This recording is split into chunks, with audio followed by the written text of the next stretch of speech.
Hello and welcome to the Curiosity and Consciousness podcast. The intention of this podcast is to open your mind, get curious about yourself and connect to the power you hold within. I am your host, Karen Maloney, an inside-out coach, helping you to believe in yourself and manifest your desires. Check out the podcast, available on all platforms, and go to my website, www.karenmaloney.com for all info. Hello everybody. Welcome. Thanks for joining me for another episode. It's me, Karen Maloney, and today I have another wonderful guest and conversation for you today. And today my guest is Jamie White, and Jamie is a business coach, entrepreneur and investor with a love for helping ambitious entrepreneurs define the life they want and take the steps to get there with ease. Dublin is where he calls home, but his work has taken and allowed him to travel and explore. He's currently living in Bali, and he works with some incredible people from across the world in varying fields, helping them essentially work less, impact more, and increase profits. And I think this is such a beautiful conversation with Jamie, and I'm sure you will get lots from it, and even from what he shares and how he even described himself in the beginning of the conversation, or in the conversation, as being cocky and arrogant. I think even in how he speaks and his energy, you would perceive him as a very different person. But he talks about how he really was addicted to the hustle, and he was emotionally working because he had these expectations of who he thought he should be, and was extremely successful, but also it cost him a major burnout. And it was during that time that he started to rethink some things and literally rebuild himself and change his ways. So again, lots in this conversation, and he shares some of his favorite tools and techniques that really help him to stay on this inside out way of living. He talks about how he welcomes fear and doubt and overwhelm, and actually what they mean for him, and how he is always meeting his edge, as well as talking about how wellness is not meant to be a chore. When we do things that make us feel good and do it for the pleasure of it, how different our life can be. And that's across the board. So enjoy this conversation. And if you'd like to connect with Jamie and learn more about his work, his website is www.jamiewhite, that's JAMIE, white.com. But as always, I will have links on the show notes on my website, karenmaloney.com, and go to the podcast section. And as always, if someone is looking for support as well in facing their own fears, meeting their inner critic, debunking these stories and expectations that we hold of ourselves that might be holding us back, feel free to reach out. Let's have a conversation and see how I may be able to support you as well on your journey. You can email me support@karenmaloney.com. Enjoy. Hello everybody. Welcome and thanks for joining for another episode. And I'm super excited to have Jamie White joining me today. And Jamie, I nearly thought we were going to have to abandon ship with the microphone issues I was having today, but we're here and thanks for joining. My pleasure. To be honest, it's still pretty good. I'm over in Bali. You're in Ireland. We're 12,000 kilometers away. I'm still pretty impressed with the setup. I know. It's kind of mind blowing, isn't it? Well, look, super excited to get stuck into a conversation today. And you work as a business coach and an entrepreneur. But why don't you tell us some of your background, first of all, on kind of who you are and what drew you to this work? Wow. It is such a good question. So I think I'm probably like most men that, you grow up with a whole kind of fixed ways and fixed expectations in terms of who you should be, what you should do, and kind of okay things to get into. So I'm one of these types that I probably found myself emotionally working a lot. And I had a hell of a business career from a young age, which was probably for a lot of the wrong reasons.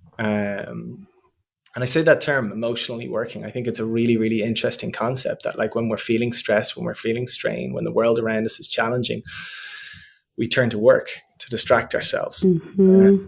And that can be pretty good. It means literally you will just work as many hours as you can. And I certainly did. But the only thing is that you can only do that for a certain amount of time. Yeah. So I did well work-wise, had a fairly severe burnout off the back of it, got really interested in all types of personal development, holistic therapies, wellness, decided to pretty much, I like clean my slate. So I was involved in a number of different interests, businesses, and I said, let's not do anything for a little while. And I found myself not doing anything for a little while and then very quickly consulting. And what I realized very quickly is I had an enormous amount of experience to share. But the ability to share that was dictated in terms of my ability to connect with people. And so I upskilled in life coaching. And I really deep dived in life coaching. I actually went over and partnered up with a coach, Kyle Mercer, who literally wrote the book on inquiry method, which is kind of one of the like founding pillars of life coaching. I studied under him, and now I work as essentially a hybrid between life coaching and business consulting. I'm Irish, but I'm based over here in Bali. I work with clients all over the world, which is really exciting. So in the States, Singapore, Australia, England, a few in Ireland too. And exactly as I said, I work with them with a business focus, but I approach it in a really holistic fashion and life fashion as well. Yeah, I love it. And yeah, thanks for sharing some of your story. Because again, I always think it's really nice to get even just a glimpse, because obviously everyone has a longer journey along the way. But it's always really nice to get a glimpse of people's background, because again, the outwardly perception at times when we look at people, we all judge. We all just think, oh, they have it all sorted, they have it all together, or, it all looks so good from the outside. But what you mentioned as well about that, and it is an addiction to work. There's all sorts of addictions where we want to run from ourselves, and it gets places. That hustle, that go go go, that on it works. But like you said as well, at what cost? So what was the point as well, or what was the tool or the path that came across your way as well when you hit burnout and you started opening up to a more holistic approach? Because I know that's something that you bring in through your work now. It's not just all about the go, go, go, be a robot, perform, hustle. You bring in the more holistic approach as well. So what was your opening to all of that? So I'm blessed. I have an incredible sister who is very holistic minded, very spiritual. And my family actually had me at Tony Robbins when I was 17. And my sister was probably more openly a witch when I was younger than that. But I've always been introduced to kind of different perspectives, different ways of doing things. And my orientation prior to that burnout, let's say, was I leaned on everything to improve my performance in work. I was obsessed in this kind of idea of biohacking. And so whatever I could do that could have me thinking clearer, more energy, more focus, better performance in work, I was all over. And I leaned on all types of diet, training, fitness, coaches, you name it, for that. And I kind of now can see that all I was doing was postponing an inevitable burnout. And there was a moment when I was lying in bed in hospital, and I was getting all these weird diagnoses, and I was like, this is ridiculous. I am so conscious of my being. I work so hard. What is wrong here? And it was great because it turned my world upside down, and it said, hey, look, you think you got it right, but really you most definitely don't. You've got to look at everything differently. And I think that was the moment when, before that, I thought I had such an edge. I was optimizing my life. I was doing this. I was working hard. And there's nothing like lying pretty helpless in hospital to realize, and self-induced, to realize there's something wrong. And I think that pushed past a certain barrier where it said, Jamie, you can't deny this. You haven't got all the answers. And there's a great Benjamin Franklin quote. He says, if you do tomorrow what you did today, you'll get tomorrow what you got today. And I love it because it's a very strong motivation to change your decisions, change your patterns. And yeah, so I think it was that moment really that was a real catalyst for thinking differently and exploring on a whole different level. Amazing. And again, sometimes it's unfortunate to hit that point of being in hospital bed, totally wiped out, to have this realization. But as they say as well, we're not ones to find the faith in the light most of the time. We go through the dark night of the soul. We keep going until boom, something happens. And that's part of my intention in my work as well. It's like, no, we don't actually have to get to that point. So, but what you said at the very start as well, I had this very fixed idea of who I needed to be, how I needed to be, how I was meant to perform, as a male in society. But Yeah. again, women, we all have that in one sense or another. Like we all have our inner ideas of who we're meant to be and how we're meant to operate. So, having experienced what you've gone through and what you're doing now, and that moment of realization of, oh, I can change my decisions and how I look at things. How do you then help translate that to people you're working with? Because again, when you're in the thick of it at times, it sounds so easy. Oh, change your focus, change your decisions. Or, that idea of if we do the same thing every day, we're going to get the same results, like end of. But Yeah. I think most people get it intellectually, but the actual discipline of doing the change is the real work. So, how do you help people to kind of gain that bigger perspective and start taking action in making changes now before they'll be forced, maybe? That is a really lovely question. Um, It was really long. Sorry. no. But I can only share what kind of comes up for me is like, as you were speaking, I was remembering of like to that, let's say that pre-burnout stage. I was very arrogant. I was very cocky. And I like, met that, Jamie. you did, yeah. Things needed to be this way. And there was no, there was very little consideration. There was very little understanding, very little compassion. And then there's nothing like hitting a rock bottom or a whole series of different rock bottoms to really push an understanding that actually, one should never be too sure on their ways. And also as well, like what works for some person, one doesn't work for another. Mhm. Um, and beyond all of that, we need to be sensitive to where we're at, to what's going on. Like rebuilding myself out of that was ridiculous. It was quite a challenging recovery, and I I find that like all the different challenges and life experiences. Like I racked up £1 million of personal debt when I was about 25, 26. I really made a mess of my social circle a number of times. I really self-inflicted a lot of, let's say, damage, and I felt that like I'm if you're into astrology, I'm a Taurus. I feel things quite heavily, and there's a sensitivity in that, and I think that is, let's say, an edge. Like I tell my clients, I meet them where they're at. I tailor my approach to meet my clients. I live massively. Like I'm quite extravagant. I live. I love to trial and experiment. I love to throw myself into all the extremes. Sure, of course I did. I had to hit hospital before I caught myself on a little bit. And what that I think does is allow for what I talk to in terms of a sensitivity and an understanding and quite a multi-layered or differentiated perspective, I suppose, that I can give. The thing about my work is that, like, as a coach, you don't come into a coaching session as an authority. You hold a space for somebody to feel safe, for somebody to feel secure, for somebody to be able to open up. And the mastery really is in the inquiry process, to ask the right questions, to allow somebody actually reconnect in with themselves. And there's a big misconception around coaching. People think that, if you work with a coach is to tell you what to do. No, a coach is to facilitate you connecting in with yourself and figuring yourself out. The better the coach, the better questions they ask, the more efficiently they can enable you to reconnect in with yourself. And I think what my experience is, and this is probably a long answer saying it, is it's taught me to shut up and listen. And and be sensitive to all the little parts of ourselves, really. What a Yes, that's what beautiful. comes when you ask that question.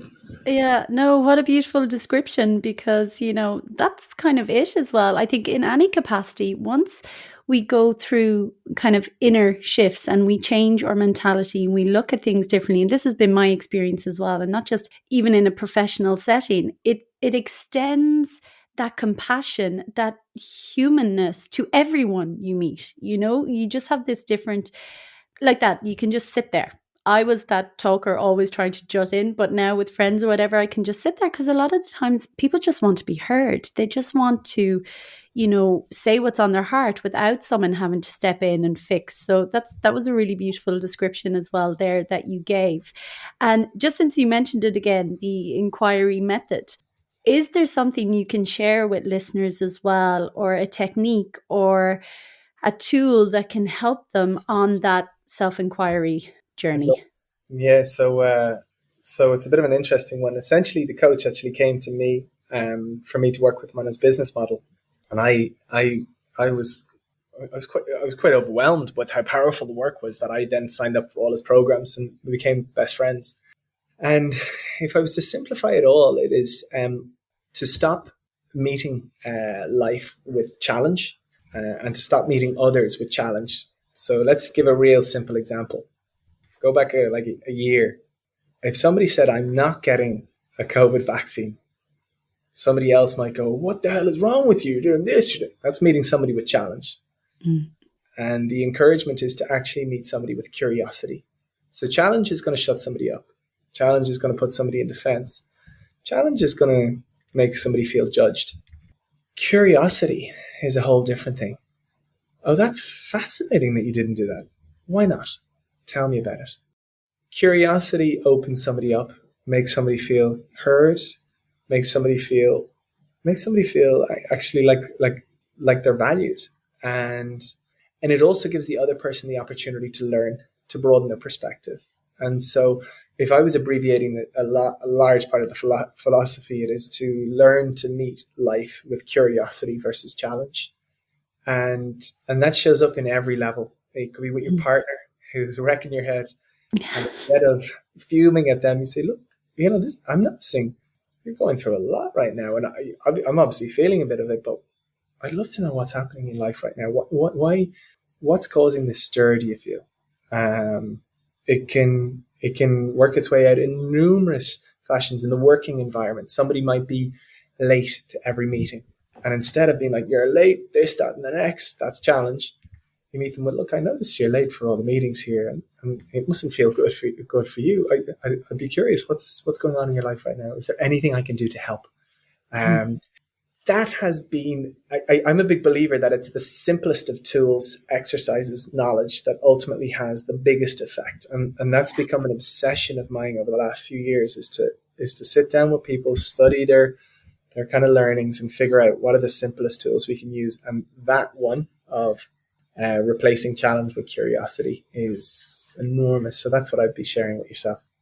Epic, epic, epic. And yes, I mean, that's why I have it in the title as well. Leading with curiosity has been one of the biggest game changers of a few in my life as well, because I was that person as well. I was on the defense, but that was because I was not connected to myself and my own body, that I didn't know how to just be in a space with someone and have a conversation. It was just instant defenses up, just feeling like, oh, we all think it's instant attack. So I love that as well. And I'm sure many people will relate and appreciate that. And it's certainly something worth exploring as well, I think. Um, and then what's your take as well on this idea that, it's all us, everything is us. Even if someone is saying something to us or something is happening outside of us or someone is challenging us, it's still something within us that's been triggered or been hit on in the first place. So that inner journey again of what is it within me? Is that something that's on your radar as well or in your practice? Or what's Yeah, your take? absolutely. It is. So it's really interesting. It was a concept first introduced to Tony Robbins, who talked about taking responsibility of your life puts you in the driving seat of your life. And when you start blaming others, you give them control. I thought that was a really interesting concept. More recently, though, it's kind of developed for me that, yeah, this idea that, like, not to get distracted by individuals, but to see them as avatars, mirrors reflecting certain things in yourself. And again, rather than to allow yourself get distracted, wrapped up, find yourself an issue or anything, is to reflect, why does this person bring these feelings up in me? And we have a common trait to do this in the negative, but it's also the positive as well. Like, why am I attracted to this person? Why, when I feel a certain way, I talked about emotionally working. I got to that because I figured out I emotionally ate, I emotionally masturbated, and then when I really figured it out, I was like, whoa. The simple one was the emotional eating. The bigger one was the emotional masturbating. The much bigger one was the emotional working. And I was like, oh, this is fantastic. Why?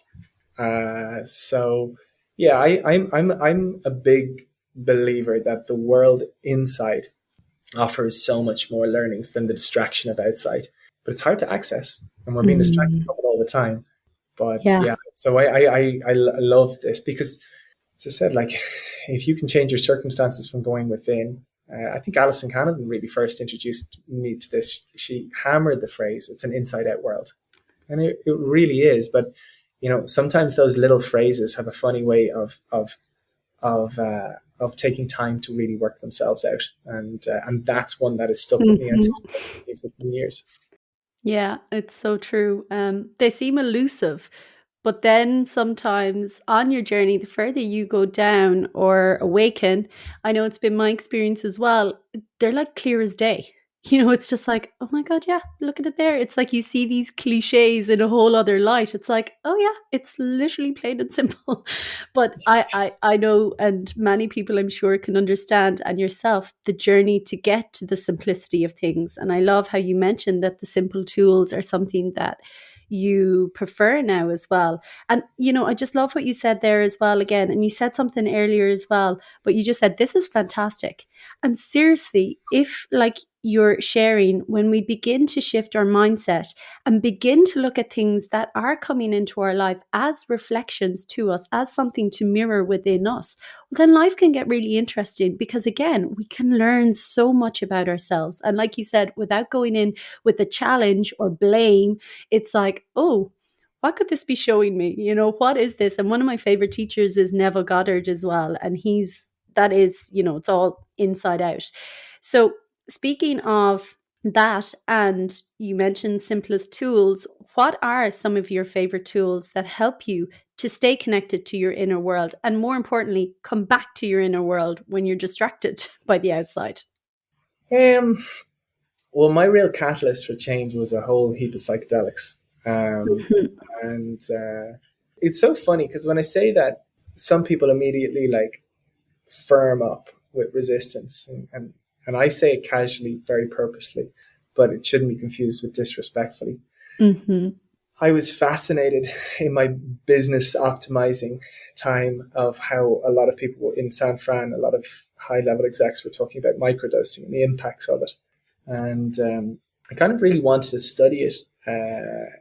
And eventually I very kind of like, let's say respectfully, organized a group meditation with some friends, supported with a curated soundtrack, a really complimenting environment, and a really, like, I actually grew my own mushrooms for it. I'm very conscious of like frequency, so I even played the music and like set positive intentions to them every day as they were growing. A little bit odd, but that first trip for me was a really, really interesting experience because it massively took me inside myself. And the strong message that I left with was like, Jamie, there is a world of growth and discovery inside.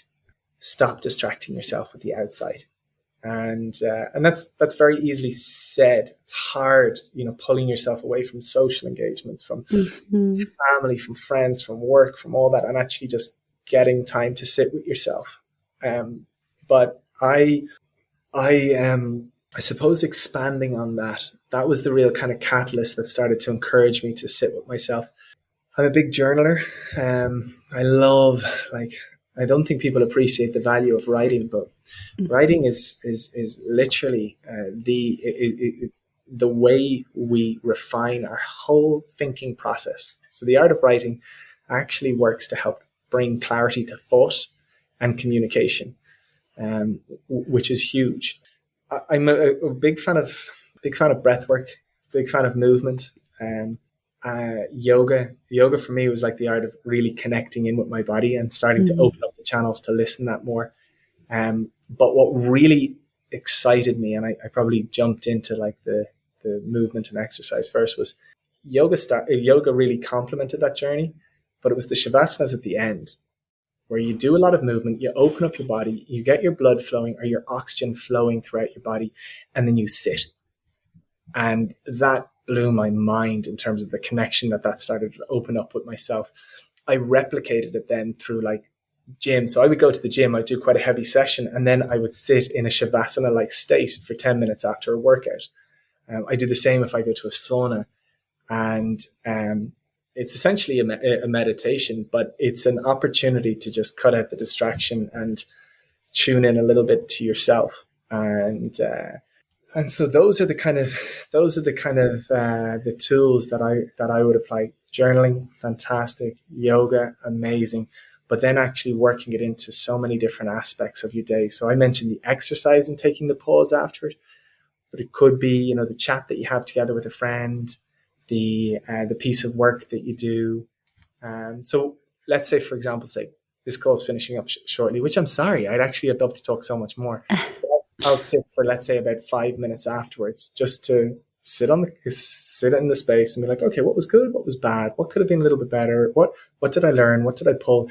And that 5 minutes to integrate then and there is so powerful. And I think it really helps, bring us into alignment.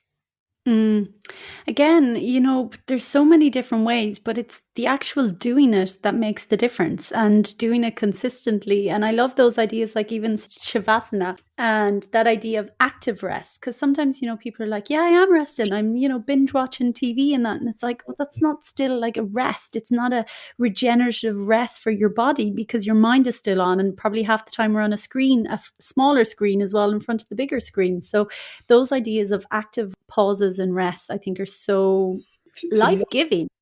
When people experience them, so I remember, to challenge the Irish wellness space a little bit, is that it's very suffering orientated. It's harsh, it's challenging. But I'm a big proponent to pleasure, to love, to fun, to excitement. And you go for a run and then you pause for 5 or 10 minutes, or you do a workout and you pause. It's beautiful. You get to feel all that serotonin pumping through your body, all those feel-good hormones. You take a pause then and you get to feel the positive impact of what you've done. Once you do it once, it's very hard not to do it again. The same is true. I think people do get addicted to it in the yogic space. Wellness isn't meant to be a chore. It's not meant to be something that you have to do. And unfortunately, a lot of people do get involved in it almost obligatory rather than pleasure. But all of this, I think, can be reorientated and can be an absolute pleasure to do. So I don't do it. I used to do all of my stuff, let's say, in that optimizing state. It was quite punishing. Yeah. And I think for many men, that's really reintegrating the feminine, is to learn that life can be pleasurable, and actually it has its real bonus if we do. And so I think that's a big part of the journey as well.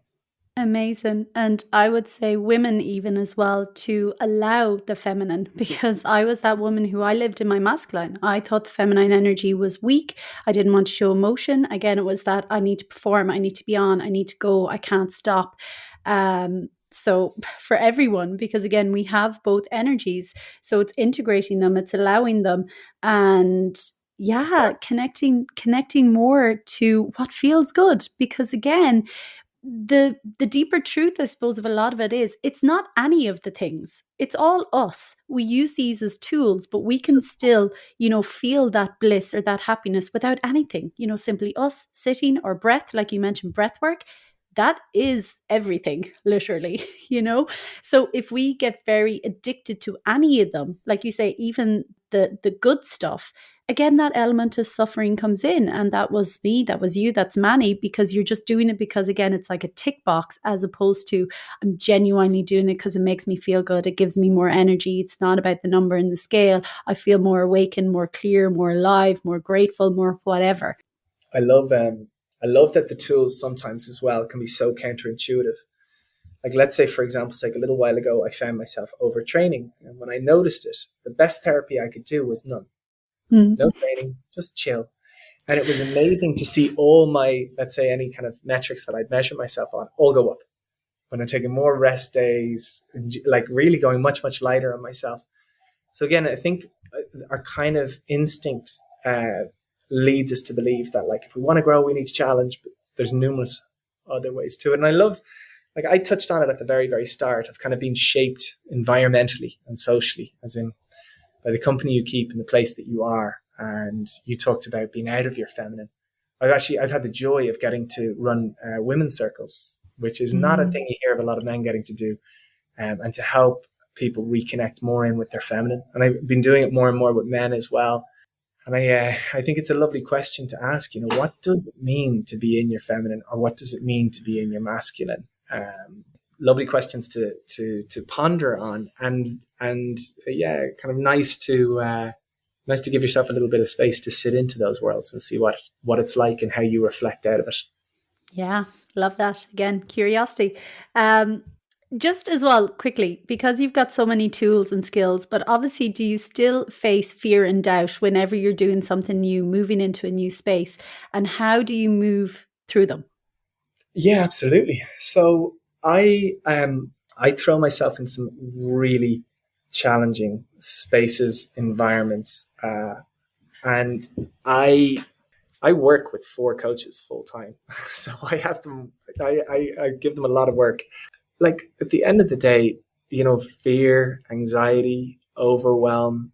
I suppose, again, I'd probably reflect on the earlier teachings I got when I was back home, was that these were very much things that you worked to overcome. And I don't think that's right. You just work to live with them, to understand Mm. them, to realize that they're part and parcel of life, and all of them have their own little messages and their guidance in them. But if you run away from them or shut them up, that actually creates a hell of a lot more work, and challenge. So I still feel fear and embrace it a lot. Mm. I feel overwhelm, I feel anxiety, I feel issue, and I meet them with open arms, which sounds a bit strange, because at those points I know there's opportunity for growth, for Yeah. learning. I've met my edges. And I think, like, what I really believe in is, and I've committed myself to this coaching space, is that my ability to help others is dictated by essentially the depth that I'm willing to go myself. It's certainly a deep part of it anyway. And so, yeah, I root around those edges and feel those quite frequently. Love it, love it. And again, it's all on us again at the end of the day. Like, we can create whatever the hell we want, as in the meaning of fear. It can be like, oh, sit back, don't do anything, which again, society often has programmed into us. Or it can just, like you said, I love that. Oh, I'm meeting an edge. Maybe there's something new. I'm going to go beyond this. I'm expanding in a new level. Yay. Like, again, and obviously the energy we approach with our words, it changes the whole situation. So, Jamie, what a pleasure to connect. I could have kept talking for a while, but again, apologies about the No, mic no. issues at the start. But please share, if there's anything you feel left called to share, please do. And please share where people can find out more in your work. Yeah, I'm sad likewise, because it would have been nice to chat more. But maybe there's another Another opportunity. time. But if anybody feels called, I'm really receptive. I always think it's quite interesting just hearing what people hear when they listen to a conversation. So the best way to link in with me is just type Jamie White into Google, or www.jamiewhite.com, or Jamie White on Instagram, and we can kind of connect from there. Is that fair? Perfect. And as always, I will have all the links as well on the show notes from my website. So thank you so, so much, Jamie. Sending lots of love to Bali, and keep doing what you're doing. My pleasure. Likewise.